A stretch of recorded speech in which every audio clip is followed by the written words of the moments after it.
Hi, hello, and welcome back. We're just gonna jump right into it with a pretty interesting leak coming out from Twitter by a user by the name of Centro Leaks. They're, I think, like a popular Pokemon leaker. I'm not quite sure. This is the first time I've seen them.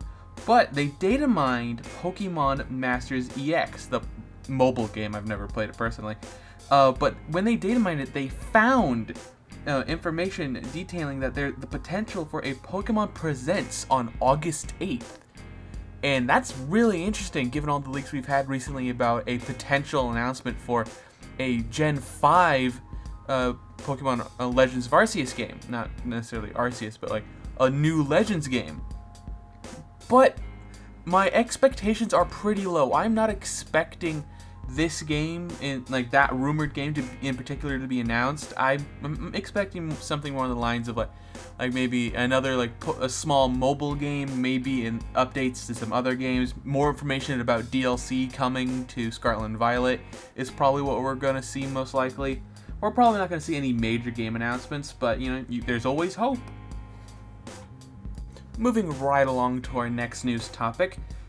Very interesting news that I'm very excited about involving Xbox and Square Enix, because they recently announced Final Fantasy XIV coming to the Xbox platform, this has been in development for 5 years. And with rumors over those 5 years coming out saying oh, it's a very strained relationship, they're not getting along very nicely. By the looks of it, their relationship is A-okay. And judging by some of the other things, like Phil Spencer said on Twitter, that he was super excited and happy being on stage with the Final Fantasy XIV people, and he says he can't wait for future games. And I'm like, ooh, that's interesting. So that, I guess that's him saying oh, any future Final Fantasy game that to come out will also be on Xbox, and that makes me super excited because all those Final Fantasy games could also come to Game Pass, and I think that'd just be a tremendous value to Game Pass. Because I love Game Pass, I love Final Fantasy games, some of them, and this I think is just a great major bonus to all their services. It's great seeing them develop more relationships with other developers, really making Xbox more a good option. Because in the past, if you wanted to play Final Fantasy games, you kind of only could choose PlayStation. And now that there's this close-knitting relationship between Square Enix and Microsoft, it's looking like the odds are pretty good that we'll be getting more multi-platform Final Fantasy games. Another thing with Final Fantasy XIV coming to Xbox is that they're doing an extended free trial for the game. So to get you hooked in the game, it's you can play until you're level 70 without a time limit, so you can experience a bunch of the expansions and get unlimited playtime, and you're just gonna do that until you're level 70, and then you have to start paying for the game. And I think that's really cool and a very interesting idea. Kind of grimy when you think about how they give you so much time to get addicted to the game, and now you're by the time you're hitting level 70, you're damn it, I have to start paying for this now because I've been playing it so much and I'm addicted. So I think maybe not the most ethical thing to do, because this is clearly just to get people hooked on the game. But overall, I think this is a net benefit, and it's very exciting news for any of the fans of Final Fantasy XIV. Unfortunately, I do not give a single fuck.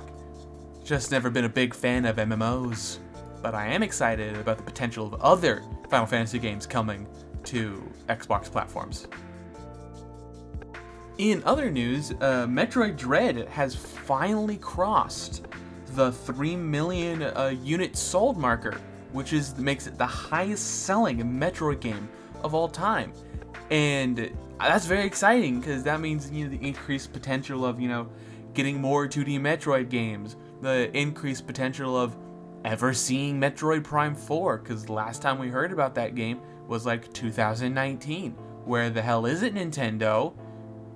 I want it, give it to me now. We gained this information from an interview the CEO of the company behind making Metroid Dread had with Nintendo Everything. And he talked about a couple things, just the development of the game, and stuff like that. But one of the questions the interview asked him was, how was the chaotic development environment, and how would that impact the chances of having more Metro games in the future?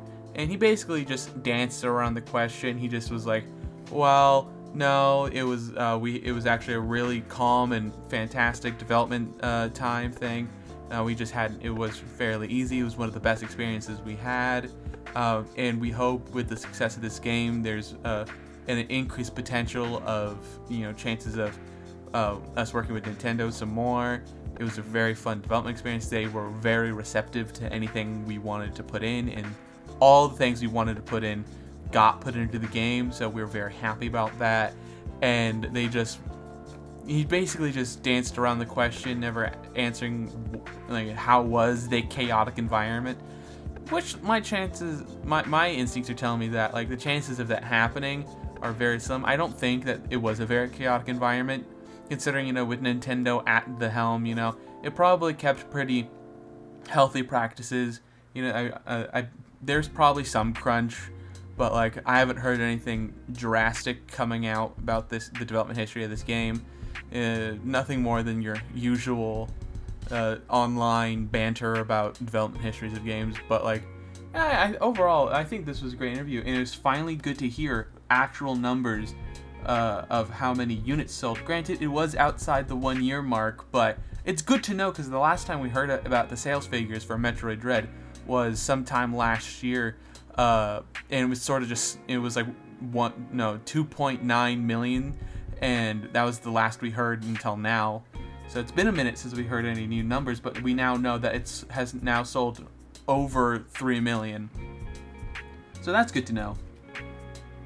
The last little bit of news I'm going to cover today is some more Switch 2 announcement date leaks. A bunch of people are now saying that it's not going to come out until late 2024, which it does kind of make a lot of sense when you think about it, because why would they launch it in March like the previous Switch? Because they kind of want to have longer lead time. They didn't need to sell the Switch 2 as fast as they needed to sell the first Switch, because initially the reason why they wanted to start selling the Switch as soon as they possibly can was because of how terrible the Wii U did. But they might want more time selling the Switch before they could absolutely have to sell the Switch 2. So I think why this is happening is because they just want to sell basically through all of the Switch stock that they have, and then right before the holiday season they drop the Switch 2, and we absolutely just go ham during the holidays, to give that initial, launch of the Switch a big boost in sales compared to if it had originally delivered itself in March or so like the original Switch did. That's it.